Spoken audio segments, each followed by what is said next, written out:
students, today we'll be completing the chapter framing of constitution and its features. Upon features of constitution पढ़ रहे थे जिसमें 6 number तक अपन ने पढ़ लिया था जो पार्लियामेंट्री सिस्टम था। 7 नंबर से 14 नंबर तक आज अपन कंप्लीट करेंगे। सबसे फर्स्ट पॉइंट है आज का इंडिपेंडेंट एंड इम्पार्शियल जुडिशरी। अब पहली बात ये समझना पड़ेगा कि जुडिशरी क्या होता है। जुडिशरी मतलब जस्टिस गिविंग अथॉरिटी। जुडिशरी मतलब क्या होता है, जो जस्टिस देता है, जो न्याय करता है, जो जस्टिस देता है। तो हमारे इंडिया में जो जुडिशरी है वो इंडिपेंडेंट और इम्पार्शियल है। इंडिपेंडेंट मतलब क्या, जो भी जस्टिस दे रहे, जस्टिस गिविंग अथॉरिटी, वो अपने हिसाब से डिसीजन दे रहे, किसी से असर होके नहीं, किसी के इन्फ्लुएंस नहीं। इंडिपेंडेंट है वो, किसी पे डिपेंडेंट नहीं है। एंड इम्पार्शियल है मतलब बायस नहीं है, सबके लिए सेम लॉ अप्लाई होता है, जस्टिस सिस्टम अप्लाई होता है। तो judiciary that is justice system हमारे यहाँ पे इंडिपेंडेंट है और इम्पार्शियल है। तो बेसिकली जस्टिस देने के लिए कोर्ट्स होते हैं। तो बेसिकली सबसे जो हायर पोजीशन पे होती है वो होती है सुप्रीम कोर्ट। तो सुप्रीम कोर्ट टॉप पे होता है, सबसे जो एपेक्स कोर्ट जिसको बोला जाता है वो होता है सुप्रीम कोर्ट। उसके बाद आता है हाई कोर्ट्स। अलग अलग स्टेट्स की हाई कोर्ट होती है, Gujarat high court, Maharashtra high court, हर स्टेट में हाई कोर्ट होती है, ठीक है।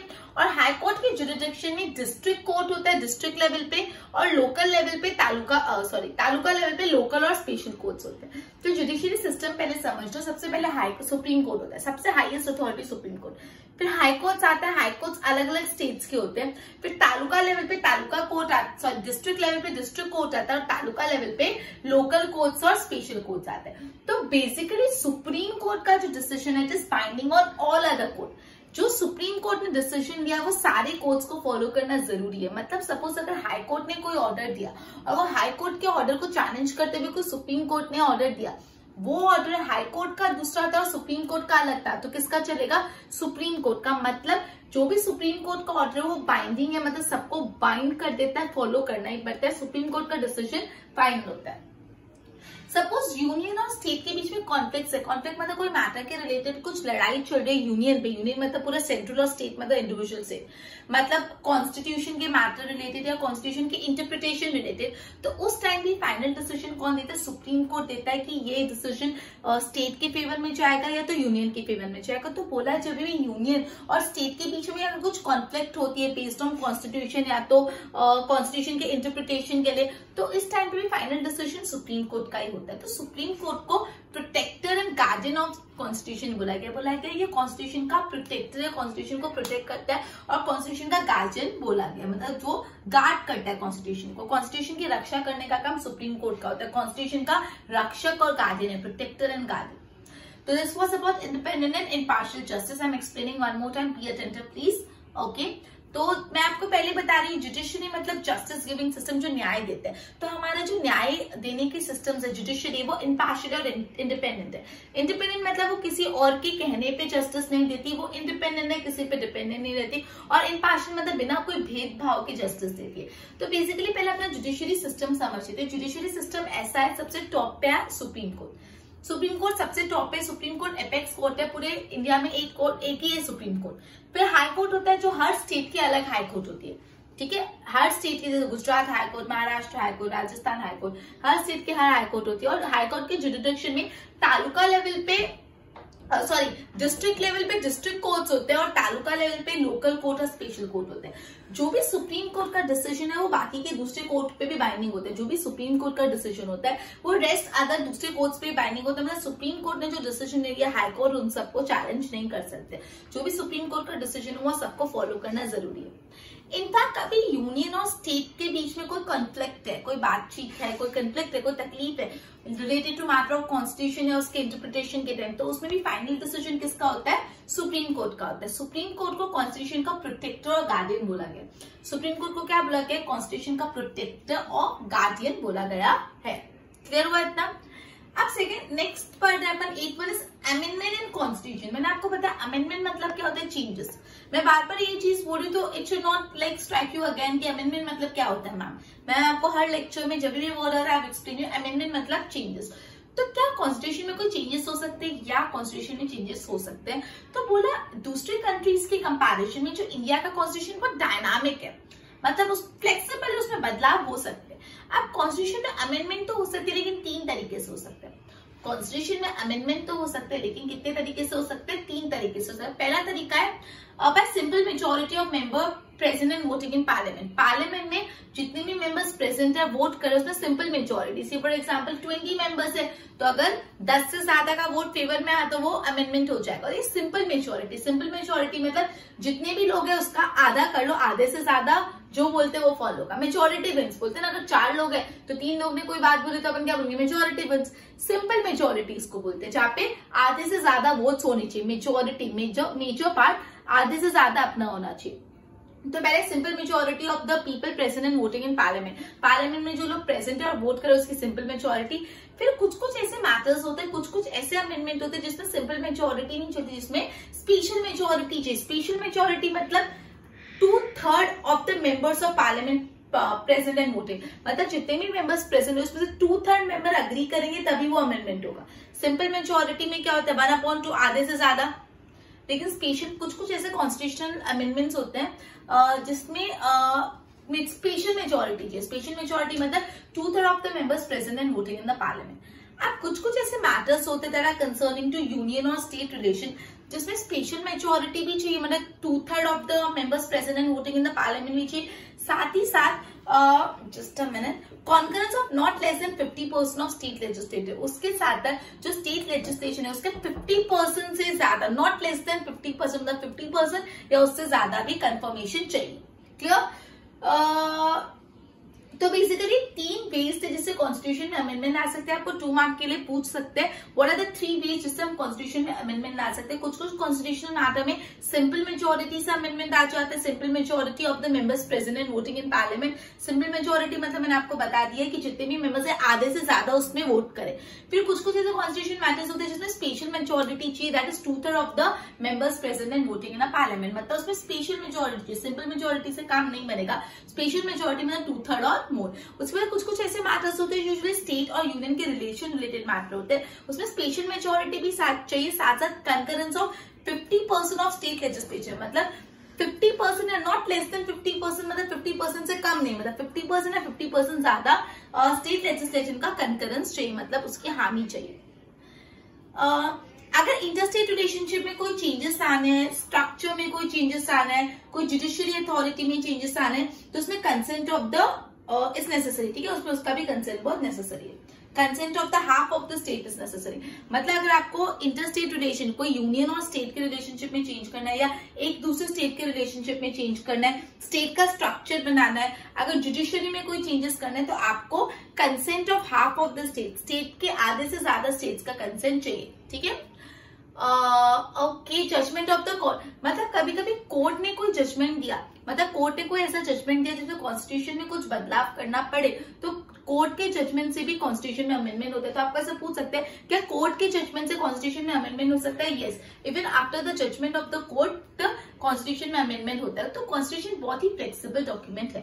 तो ओके, तो वापस समझा रही हूँ, अमेंडमेंट इन कॉन्स्टिट्यूशन तो बोला है कि दूसरी कंट्रीज के कंपेयर में अपना जो कॉन्स्टिट्यूशन है बहुत डायनामिक है। अमेंडमेंट जब चाहे कर सकते हैं, 3 में से अमेंडमेंट होता है। पहला होता है बाय सिंपल मेजोरिटी, जिसमें more than half number of the members in the parliament present and vote करें।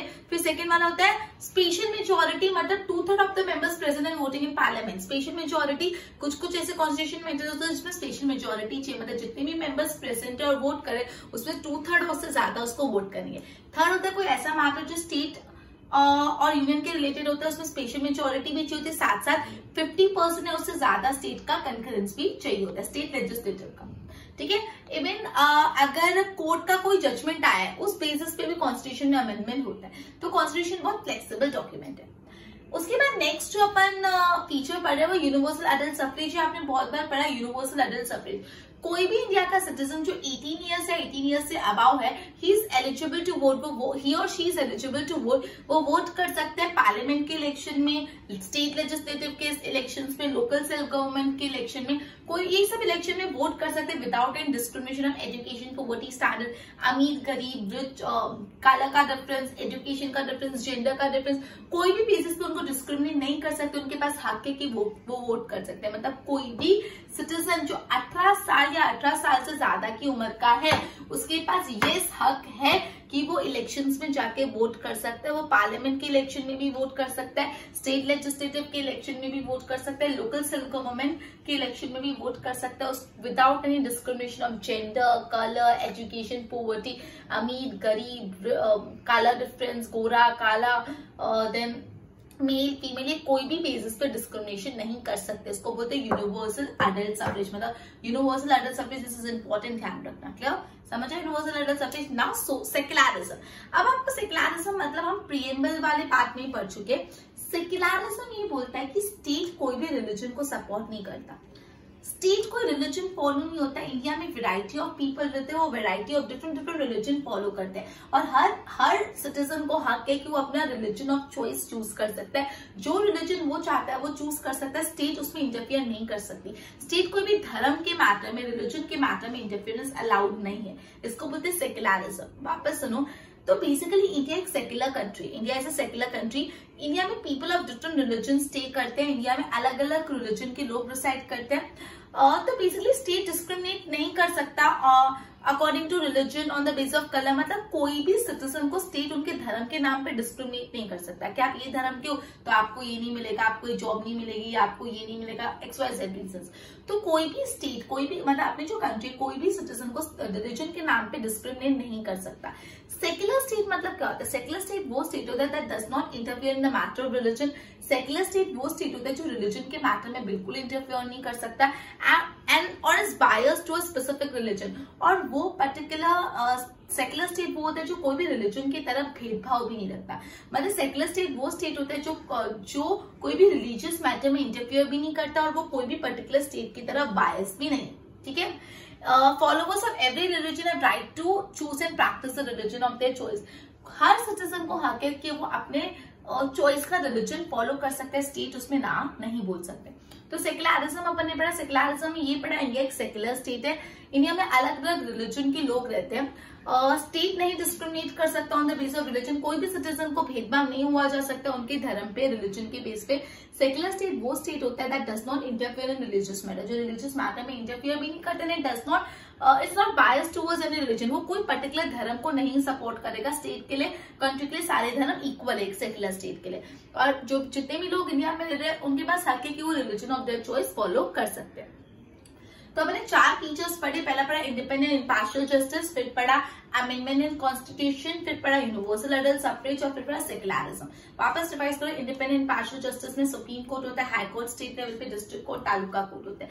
अल्टीमेटली सुप्रीम कोर्ट का डिसीजन फाइनल होता है। स्टेट और यूनियन के बीच में कोई कॉन्फ्लिक्ट होती तो भी सुप्रीम कोर्ट डिसीजन लेता है। सुप्रीम कोर्ट को कॉन्स्टिट्यूशन का गार्डियन एंड प्रोटेक्टर बोला गया। तो आपको पूछ सकते हैं dash is known as a protector and guardian of the constitution. Constitution की रक्षा कौन करता है? Supreme court. फिर अमेंडमेंट 3 तरीके से अमेंडमेंट हो सकता है, एक सिंपल मेजोरिटी से, दूसरा स्पेशल मेजोरिटी। स्पेशल मेजोरिटी मतलब 2/3 of the members present and voting, और तीसरा जो स्टेट और यूनियन के मैटर्स है उसमें स्पेशल मेजोरिटी के साथ साथ 50% और उससे ज्यादा स्टेट लेजिस्लेटिव का कंकरेंस भी चाहिए। उसके बाद बोला है कि अगर जजमेंट ऑफ कोर्ट के जजमेंट से भी कॉन्स्टिट्यूशन में अमेंडमेंट आ सकते हैं। फिर कॉन्स्टिट्यूशन बहुत flexible document. Universal adult suffrage, कोई भी सिटीजन जो 18 साल से ऊपर है उसके पास राइट है कि वो वोट कर सकता है। पार्लियामेंट इलेक्शन में, स्टेट लेजिस्लेटिव इलेक्शन में, लोकल सेल्फ गवर्नमेंट के इलेक्शन में वो वोट कर सकता है, and he can not be discriminated on the basis of religion, on the basis of color, on the basis of gender, on the basis of poverty, on the basis of education, कोई भी basis पे उसके साथ भेदभाव नहीं हो सकता। Secularism अपन ने पढ़ा, इंडिया एक सेक्युलर स्टेट है, इंडिया में अलग अलग रिलीजन के लोग रहते हैं, तो आप किसी को भी डिस्क्रिमिनेट नहीं कर सकते on the basis of the religion. Secular state वो स्टेट होता है which does not interfere in religious matter and is also not biased towards any religion, जो कि रिलीजियस मैटर में इंटरफियर भी नहीं करता और वो कोई भी पर्टिकुलर रिलीजन की तरफ भेदभाव भी नहीं रखता। इंडिया में जितने भी सिटीजन है उनके पास राइट है कि वो अपनी चॉइस का रिलीजन, धर्म फॉलो कर सकते हैं। क्लियर? वोट पे ध्यान दो। Independent and impartial judiciary, Supreme Court is at the top, High Court is at state and under its jurisdiction District Court होता है district level पे and तालुका level पे local और special court. Now decision of Supreme Court is binding to all other courts, सारे court को binding है। If there is a conflict between union and state, the matter related to constitution या उसके interpretation of में, तो final decision किसका होता है? सुप्रीम कोर्ट का। Supreme court is a protector and guardian of constitution, वो कॉन्स्टिट्यूशन को प्रोटेक्ट और गाइड करता है ना। Amendment in constitution compare to other country, Indian constitution बहुत डायनामिक है। अमेंडमेंट रिक्वायर्ड, लेकिन 3 वे में। पहला है simple majority of member present and voting, फिर special majority that is 2/3 of the members present and voting, फिर concerning to the union state relation, तो special majority भी चाहिए, साथ साथ concurrence of not less than 50% of state legislative, मतलब 50% और उससे ज्यादा का concurrence. Okay, judgement of the court के बेसिस पे भी अमेंडमेंट होता है कॉन्स्टिट्यूशन में, तो कॉन्स्टिट्यूशन बहुत flexible document. The universal adult suffrage, any citizen who is 18 years or above has a right to vote in election of parliament, legislative assembly, local self-government body without any discrimination on the basis of education, poverty, economic standard, इस basis पे discriminate नहीं हो सकता। Now secularism, India is a secular state and people of different religion reside in India. Now state cannot discriminate any citizen on the basis of his religion. Secular state वो state होता है that does not interfere in any matter of religion and is also not biased towards any specific religion. Now followed by every religion in India and they have a right to practice religion of their choice. So this was about the 4 features of the constitution which were independent, impartial, justice, amendment in constitution, then universal adult suffrage and secularism. बाकी के जो 4 है we would be discussing, पहले इसके notes बनाओ।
Next feature है judicial review. Judicial review करना मतलब क्या होता है, वापस देखना, व्यू को रिव्यू मतलब वापस देखना, जुडिशियल रिव्यू।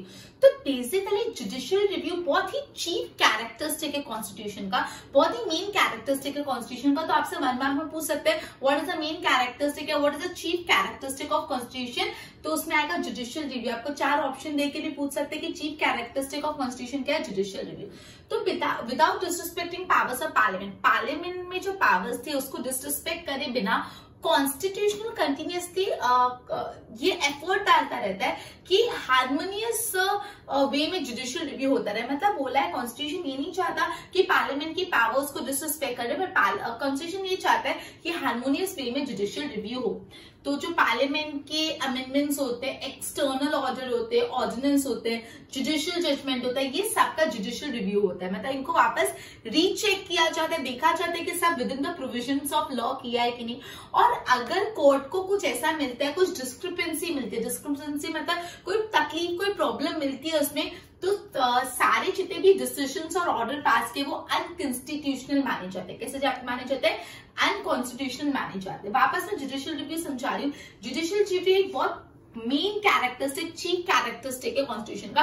तो आपको पूछ सकते हैं what is the chief characteristic of constitution, judicial review. तो बोले यहाँ पे पार्लियामेंट की पावर्स के डिसरिस्पेक्ट करे बिना कॉन्स्टिट्यूशन चाहता है कि हार्मोनाइज वे में जुडिशियल रिव्यू, जो भी order, parliament amendment, ordinance pass हो, इन सबको जुडिशियल रिव्यू होना चाहिए। और जुडिशियल रिव्यू के टाइम अगर पता चला कि कोई डिस्क्रिपेंसी है तो ये सारे ऑर्डर्स अनकॉन्स्टिट्यूशनल माने जाएंगे, मतलब कॉन्स्टिट्यूशन के प्रोविजन के खिलाफ माने जाएंगे। अब फंडामेंटल राइट्स अपन पढ़ते हैं, फंडामेंटल राइट्स एंड ड्यूटी। तो जो इंडिया के पीपल है उनको फंडामेंटल राइट दिए कॉन्स्टिट्यूशन में टू लिव अ लाइफ में डिग्निफाइड वे। जो भी कॉन्स्टिट्यूशन ऑफ इंडिया, उसने इंडिया के सिटीजन को फंडामेंटल राइट्स और फंडामेंटल ड्यूटीज दी हैं, जिससे वो अपनी लाइफ एक डिग्निफाइड वे में जी सके। Most valuable capital for our country, अपनी कंट्री के लिए जो सबसे इंपॉर्टेंट कैपिटल है वो क्या है, overall development of the nation. अपनी कंट्री के लिए सबसे इंपॉर्टेंट चीज क्या है कि पूरे नेशन का ओवरऑल डेवलपमेंट हो, और ये ओवरऑल डेवलपमेंट लाई करता है फंडामेंटल ड्यूटीज में, फंडामेंटल राइट्स में, राइट टू कॉन्स्टिट्यूशनल रेमेडीज में, और फिर जो 6 से 14 साल के बच्चे उनको फ्री एजुकेशन मिलना चाहिए, ये सारे एक्सेट्रा राइट्स में लाई करता है। क्लियर। वापस हम चलिए fundamental rights and duty. Fundamental rights और ड्यूटी ऐसा बोलता है कि जो इंडिया का कॉन्स्टिट्यूशन है उसने इंडिया के सिटीजन को फंडामेंटल राइट्स और फंडामेंटल ड्यूटी दी जिससे वो लाइफ डिग्निफाइड वे में जी सकते हैं, ठीक है। तो कोई भी कंट्री के लिए सबसे वैल्यूएबल कैपिटल यही होता है कि कंट्री का ओवरऑल डेवलपमेंट, और कंट्री का ओवरऑल डेवलपमेंट कब होगा, जब उसके सिटीजन को fundamental right, fundamental duty, right to constitutional remedy, right of free education for the children up to 6 and 14 years of age, ये सब मिलेगा था। तो अपन एक जुडिशियल रिव्यू पढ़ा, दूसरा पढ़ा fundamental rights and duty. Next is directive principles of state policy. मतलब यहाँ पे बोलता है कि लोगों के प्रोटेक्शन के लिए, लोगों की सिक्योरिटी के लिए और लोगों की वेलफेयर के लिए मतलब ये प्रिंसिपल ये बोलना चाहता है कि स्टेट को हमेशा लोगों के अपने पीपल के प्रोटेक्शन के लिए, अपने पीपल की सिक्योरिटी के लिए और अपने पीपल के वेलफेयर के लिए काम करना चाहिए। मतलब principle of the protection of people, security and welfare should be carried out by state. States का काम क्या है, हर स्टेट का एक काम है कि अपने लोगों को प्रोटेक्ट करे, अपने लोगों की सिक्योरिटी रखे और अपने लोगों का वेलफेयर मतलब भला करे, ठीक है। तो direction to state government and policy makers को directive principle of state policy. मतलब इन सब चीजों के लिए जब हम स्टेट गवर्नमेंट को डायरेक्शन देंगे कि आप ऐसे काम करो, तो हमारे जो पॉलिसी बनाते हैं उनको डायरेक्शन देंगे, तो इसको बोलते हैं directive principles of state policy. Clear? वापस समझाइए, directive principle of state policy बोला है कि हर स्टेट का रिस्पॉन्सिबिलिटी है कि उसके पीपल को प्रोटेक्ट करे, उनके पीपल की सिक्योरिटी रहे, उनके पीपल को वेलफेयर मिले, ठीक है। प्रोटेक्शन, सिक्योरिटी और वेलफेयर होना चाहिए हर स्टेट की रिस्पॉन्सिबिलिटी है। तो बेसिकली जो directive principle of state policy ये गाइडेंस देते हैं स्टेट गवर्नमेंट को as well as policy maker को कि उनको अपनी पॉलिसी कैसे बनानी जिससे स्टेट का फायदा हो। तो ये होते हैं directive principle of state policy. And the last one is reservation for the backward area sections and tribe. मतलब जो बैकवर्ड ट्राइब्स है उनके लिए रिजर्वेशन रखना बहुत जरूरी है, ठीक है। तो बेसिकली उनका लेजिस्लेटिव में, लोकल असेंबलीज में हर जगह रिजर्वेशन होना चाहिए। जो एजुकेशनल इंस्टीट्यूशंस होते हैं, जो गवर्नमेंट जॉब होते हैं, उसमें बैकवर्ड क्लास SC ST का कोटा होता है, रिजर्वेशंस होती है। इवन जो चिल्ड्रंस होते हैं ये बैकवर्ड क्लास के, उनको स्कॉलरशिप भी दी जाती है।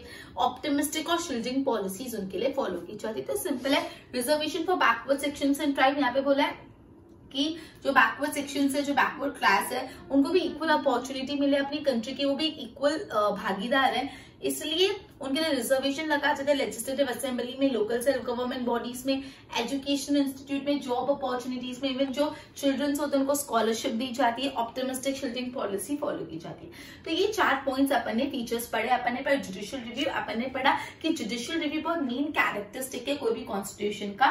बोला है कि पार्लियामेंट की पावर को डिसरिस्पेक्ट करे बिना कॉन्स्टिट्यूशन जुडिशियल रिव्यू पे फोकस करता है। जो भी ऑर्डर, पार्लियामेंट अमेंडमेंट, जो भी ऑर्डिनेंस है, जुडिशियल जजमेंट है, उन सबका जुडिशियल रिव्यू करना जरूरी है। और अगर कोर्ट को इस जुडिशियल रिव्यू के दौरान कुछ भी डिस्क्रिपेंसी, कोई भी भेदभाव, डिफरेंसेस मिल रहा है, कोई प्रॉब्लम मिल रही है, तो जितने भी ऑर्डर पास के सब अनकॉन्स्टिट्यूशनल हो जाएंगे। फिर फंडामेंटल राइट्स और ड्यूटी अपन ने पढ़ा कि जो भी कॉन्स्टिट्यूशन है वो इंडिया के सिटीजन को फंडामेंटल राइट्स और फंडामेंटल ड्यूटी देता है जिससे वो लाइफ डिग्निफाइड वे में जी सकते हैं। कोई भी कंट्री के लिए सबसे इंपॉर्टेंट कैपिटल होता है कंट्री का ओवरऑल डेवलपमेंट, और कंट्री का ओवरऑल डेवलपमेंट तभी होगा जब fundamental duties, fundamental right to constitutional remedies, ये सब। फिर directive principle of state policy, हर स्टेट की रिस्पॉन्सिबिलिटी कि उनके पीपल का प्रोटेक्शन और सिक्योरिटी और वेलफेयर हो।